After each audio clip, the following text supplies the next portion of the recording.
Hello, everyone, and welcome back to the Compass One podcast series here at the Vizient Connection Summit. This is day 2 and podcast number 2, and we've got a full lineup for you all afternoon of some wonderful podcasts. And today, right now at this moment, is one of those wonderful podcasts. And joined by 3 awesome folks up here, we're going to be discussing achieving net zero carbon emissions one plate at a time. And to help me do that are my 3 guests. First, I'll introduce Beth Shank. Beth is the Chief Environmental Stewardship Officer for Providence Health, one of the largest health systems in the United States, supporting Providence's vision for health for a better world via a stable climate and healthy planet. Beth, thank you for being here. Thank you so much. And also joining us is Lisa Robertson. She is the National Director of Wellness and Sustainability for Morrison Healthcare, where she partners with health systems to create healthier and more sustainable food environments. Lisa, thanks for joining us on the dock. Hello, good morning. Yes, and last but not least, Chef Jeffrey Quasha. Chef Quasha is the Senior Director of Culinary Innovation for Morrison Healthcare and the Culinary Sustainability Lead for Compass Group Global, representing over 200,000 chefs across the globe. That sounds pretty impressive. It's a lot of chefs. That's a lot of chefs. Well, thanks for joining us here on the podcast. We're going to have a great discussion. And Beth, let's just jump right into it. From your point of view, what is the role of sustainability as it relates to healthcare food services? Well, healthcare has a special interest in environmental stewardship for a few reasons. One of which is healthcare is pretty polluting. It turns out that healthcare in the United States is responsible for about 8.5% of our nation's annual greenhouse gas emissions. Oh, wow. Globally, about 5%. So we're taking that seriously because we don't want to be contributing to this problem, which causes harm to health, environmental injustices, and harm to our whole planet, which is, as a Catholic health system, part of our commitment of care for our common home. Now, how does that relate to food? Well, food turns out to have some significant contributions itself. I'm sure. And so we think about a variety of issues that we're addressing, and I'm just going to give you a quick mnemonic. Sure. That's We Act. That is our framework for driving down greenhouse gas emissions. And that stands for waste, energy and water, agriculture, food, chemicals, and transportation. So that A is where we're focusing and where we've been working with Morrison quite a bit, because Morrison serves about 80% of our hospitals across Providence. So it's really important to think about this from the greenhouse gas emission reduction angle, from waste reduction, because food waste is such a big challenge in the U.S. particularly, from packaging waste, and also making sure that we're providing healthy, nourishing, comforting food, not only to all the patients that we care for, but for the people caring for the patients that we care for. Right, very important. And Lisa, let me ask you, how do you help people like Beth kind of achieve these goals? Yeah, so we're very proud to partner with Beth, but we help achieve goals for our sustainability leaders in 3 ways. Within food service operations, the first way is through goal setting, mutual goal setting, and helping to align our programs. The second way is through governance and thought leadership, and the third way is actually through measurement. So, when Beth and I first started together, that first step is that we came together, we mutually formed a group where we could better understand her mission and her values for Providence Health. And then in that discovery session, we talked about carbon, and Providence Health and their ministries has a really aggressive platform. They can't just stop at carbon neutral. They're looking to, leave the earth better than how they found it. And so I think that's really awesome. But in order to execute those goals, it really takes governance. I think governance is a huge success strategy for us. And through that governance, we have the ability in Morrison and Compass Group to bring thought leadership. Jeffrey and I are part of some sustainability work streams within Compass Group. And by having this governance strategy, we work together between our systems. And sometimes we're able to bring practical solutions that have already been tested back to Providence Health to help them be successful. And then last but not least, of course, is measurement. If we don't know what we're doing, if we're not measuring it, we can't make change. And so those are 3 critical factors in helping Beth and Providence Health to achieve their goals. You mentioned measurement, and Beth, I'll ask you, data and analytics, what kind of role does that play in this whole goal? Well, we have two catchphrases. I'm going to throw them both out here. One is engagement is the secret sauce. So engaging people and data are the backbone to our initiative. So we have had the wonderful opportunity to work with the Providence Global Center, which is a tech development center, Providence's, in Hyderabad, India, and create the We Act scorecard. So we've been able to track across our whole range of environmental stewardship a particular use of a commodity like water, gallons of water, desflurane, nitrous oxide, the amount of it, the cost of it, and the carbon emissions. And we have that every month for every hospital back to January of 2019. Okay. We could not be making the decisions we need to make without that data. We can project cost savings. We can project carbon reduction. We can see it historically. So for our food work, we spend a lot of time talking about data because we're pulling in data that Morrison's able to get for us. So for instance, percent local spend, percent sustainable spend. Those are both on our scorecard right now. What we're working on next is the carbon intensity of meals served. So we're pulling in the purchasing data. This comes through our purchasing amounts. That's how we calculate this, both through the Morrison product of carbon footprint and also to our broader commitment, national commitment of the Cool Food Pledge, which is offered by Healthcare Without Harm and the World Resources Institute. So without access to data, without partnership with our partners, we wouldn't be able to stick to what we have decided is really important, which is data-driven, evidence-based application of improvement. Yeah. Lisa, you want to expand upon that a little bit from your angle? Yeah, I think Beth and Providence, taking the lead on data is fantastic because we know that data is so powerful. Data has the ability to make meaningful change. And if we don't have data, we can't make a pivot. We can't know if we're actually targeting our goals, if we're meeting our goals.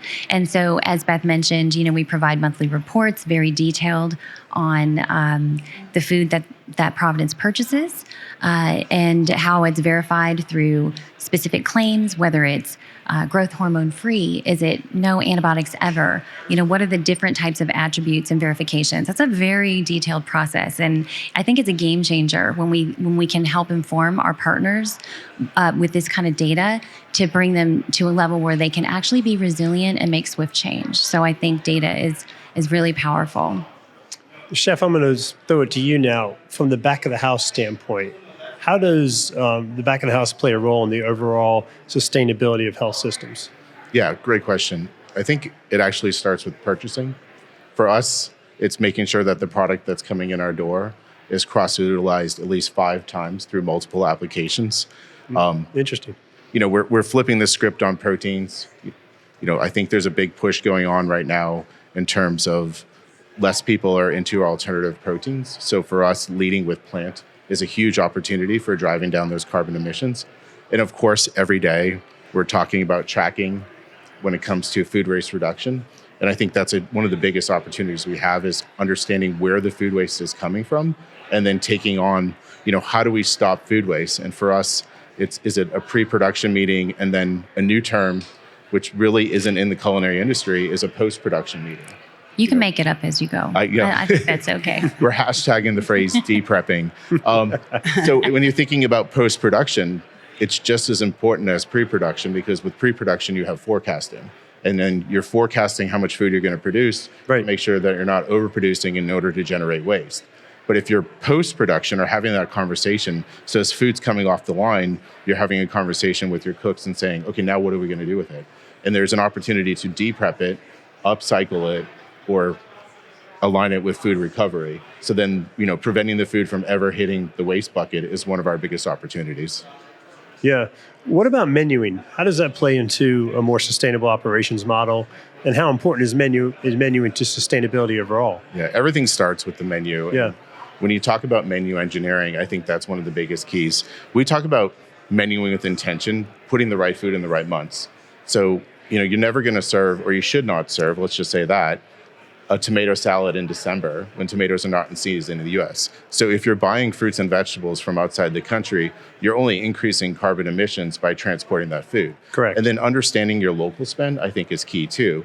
Having that combination of products across the US, but then also sourcing from local farms and local purveyors. One, you're supporting diverse and local spend, but you're also decreasing carbon emissions. Like I mentioned, the rule of 5, I think that's a huge opportunity for us to continue to drive that. Our new patient menu that we recently launched last month has 525 ingredients. So if you think about 63 different diets, 4 different menu styles, and we only have 525 ingredients across the entire menu, that's the rule of 5 being, we're actually putting it into play, which is exciting. It geeks me out about, something as simple as that. But if we can minimize the amount of ingredients, then we're having harder conversations with our supplier partners to make sure that every ingredient that they're producing on our behalf is aligned with our strategic sustainability goals. Nice. Can I expand upon a little bit of the rule of 5? Kind of give me a very rudimentary kind of example of the rule of 5 in the back of the house. Yeah, absolutely. For example, coleslaw mix. If you take coleslaw mix and you deconstruct it to the simplest form of red cabbage, green cabbage, onions, and julienne carrots, hypothetically, if you took that coleslaw mix and then you put it on top of a pulled pork sandwich, you have a pulled pork sandwich, hypothetically, in the South. But if you take that same coleslaw mix and you add a little bit of pickled ginger, like a vinaigrette, and then you put it on top of jasmine rice with the same pulled pork, you now have a bowl build. If you take that same pulled pork and you put it on a baguette with some pickled jalapenos, and then take that coleslaw mix and you put that on top with the pickled ginger vinaigrette, hypothetically, you now have a banh mi. So it's just taking basic culinary principles and applying it to a larger audience. And that's kind of the rule of 5. And my team is doing that every day. We're looking at the ingredients that are already on our managed order guide and figuring out new and innovative ways to stay on trend, but to excite our guests with amazing flavors. And of course, everything has to start with delicious. I don't know about you guys, but I'm all of a sudden hungry. That's great stuff, Chef. Let me ask the group, I'll ask all three of you, anyone can answer, is how important is engagement as part of a stewardship program? I mean, engagement is a big role in it. How important is that, Beth? Well, as I said originally, this work, so our phrase, we act, it means we, doesn't mean just me and our team or you. It means everyone. And we have 120,000 caregivers or employees in Providence. Okay. And so we consider that's who gets this work done. It's everybody. It's everybody from the kitchen to the janitorial staff to the physicians and nurses to engineers. And if they don't know about the program or don't care about the program, it's not going to get done. So engagement, or getting people involved, invited, included, informed, with instructions as necessary, with data as we have it. That's why I say that's what I mean when I say engagement is the secret sauce. It's the fuel and a necessary and unavoidable challenge too, because we have so many people and it's constant turnover. Yeah. But it's super important. Yeah. Go ahead, Lisa, please. I have some thoughts about this. Yeah, go ahead, please. I think working in this field in sustainability, a lot of times the term is very nebulous. Like nobody really understands what that means. We want you to be more sustainable. And maybe there's a certain percentage of the population who really understands it and educates themselves. But for the most part, when we make change, we have this saying, let's meet customers where they are. Let's meet customers, caregivers, communities where they are. And that's important to start out. But engagement is about bringing them along the journey and then helping to make it meaningful to them. So Tommy, if I said to you, hey, we're doing some great work here, which we are. Mm-hmm. All three of us are working to reduce Scope 3 emissions. Are you excited about that?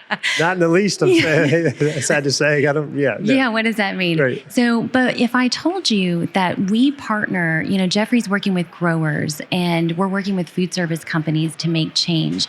And we're doing strategies in healthcare because we have so many hospitals and they're greenhouse gas emitters. And all of us are working together to make change so that your grandchildren would be able to eat a banana, or they would eat an avocado or rice, chocolate, honey, things that we take for granted that actually could be gone if with global warming. It's almost getting too hot to actually produce these items. So the work that we're doing is reducing that impact of global warming so that, your grandkids, our families one day can continue to enjoy the foods that we've all grown up with and love. And I'm in then. Okay, especially because you mentioned chocolate. Because you mentioned chocolate, I'm like, I'm in. Chef, from your standpoint, I'm curious about engagement, especially with the back of the house. Yeah, I think everything starts at the back door. It's the food that's coming in. But a lot of the work that Lisa and Beth have been doing around good, better, and best is kind of the ideology that we're taking forward with Morrison Healthcare and Compass Group on a global scale. Instead of taking an approach to sustainability from the top down, we really need to take a bottom-up approach and empowering our chefs, our culinarians, and our cooks every single day to be more sustainable. And so we're working together with Lisa, with the North American Culinary Council, to develop a bunch of micro lessons relating to sustainability on a good, better, best mentality. But if you can think about empowering a cook, if they could make one change, every couple months, hypothetically, if we could eliminate tasting spoons from our kitchen and move to metal spoons, if we could get rid of condiment PCs in our retail space and we move to pumps, if we could eliminate a single-use plastic wrap and we went to putting a pan lid on top, those are the changes that inspire our chefs, that they feel like they're part of something bigger. And when you start getting more and more buy-in, and then you take, hypothetically, 700 to 1,000 accounts across the entire country, you start this wave, this huge tidal wave of sustainability that's happening. And we also think about putting sustainability out front where, as much as you have a safety moment, could we potentially have a sustainability moment every day where we're speaking sustainability? Because the more we speak it, the more we do it, the more we're going to create change. Yeah. And I would add, particularly to food, the two areas that we get the most comment about in healthcare related to this is waste and food, because everybody touches a lot of waste and everybody eats every day. Sure. So it's both of them, but especially food, because food is more joyful than waste typically. It's a wonderful way to connect with people. And just like what you're saying, Jeffrey, a way to really explain why are we moving more toward plant forward? Why is beef an issue? We work also with Morrison on our communication. So every other week, we share one of the recipes about using food that would be waste, reusing it in creative ways. And those get a lot of hits from our caregivers. So it's just a really great way to connect with people and help move this all forward. Yeah, for sure. I guess that would lead me to my final question is just, how do you feel about how optimistic are you about the ability to drive sustainability practices in healthcare? I mean, it seems like both of you guys are very optimistic about it, but what do you see maybe in the near future and down the road with driving sustainability in healthcare? Anybody? You want to go, Lisa? Okay, well, what makes me most optimistic about driving sustainable change is partnerships. I think we're here to talk about that, and we cannot make change alone. Absolutely not. And when we have the ability to partner with forward-thinking thought leaders such as Beth and Providence Health, we have the ability to grow together. We have the ability to empower each other to succeed. We basically make each other better. And I think about what we're trying to accomplish. Reducing carbon emissions is a team sport. It is not an alone sport. We all have to cross the finish line together, or else, we can't do it alone. We just can't do it alone. So partnerships are key. Yeah. Jeffrey? Yeah, and taking what Lisa said, using that power of partnership and leveraging our partnership with our supplier partners, major manufacturers across the country, we're finally aligned in terms of sustainability, purchasing, and culinary, which is, culinary backing sustainability. It's taken a little while, but it's really full speed ahead. And then on the healthcare side, if we pull that in, not only are we healing people, but we're healing planet at the same time. I mean, that is the power of every plate that we're putting out. And it's an amazing message. Yeah. Beth? I get asked this question a lot, and it's a great question because a lot of people are overwhelmed by our planetary challenge. And I spend so much time thinking about solutions and the problem and how we define it and talk about it. And so in the end, yeah, I am optimistic. Now, I'm optimistic that we can do it. I'm optimistic that we have the solutions. We live in a world of solutions. We see it all the time. Sure. I think, though, that whether we do it or not is basically up to us. I mean, all of us who are alive right now. This is what I say to every adult who's alive right now. This is on us.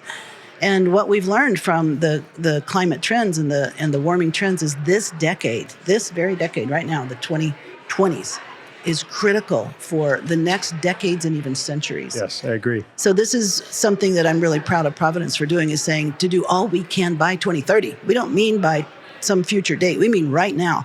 So I take that very seriously. And that we see success and progress gives me great optimism. Yeah. Well said. Very well said. Thank you all three for so much for being here on our podcast today. This was very informative and awesome and very inspiring on what the future holds for sustainability when it comes to our healthcare. And you guys are leading the way. So thank you so much for sharing your thoughts today with us. Yeah. Thank you. Okay, great. Thanks. Thank you all. Thanks.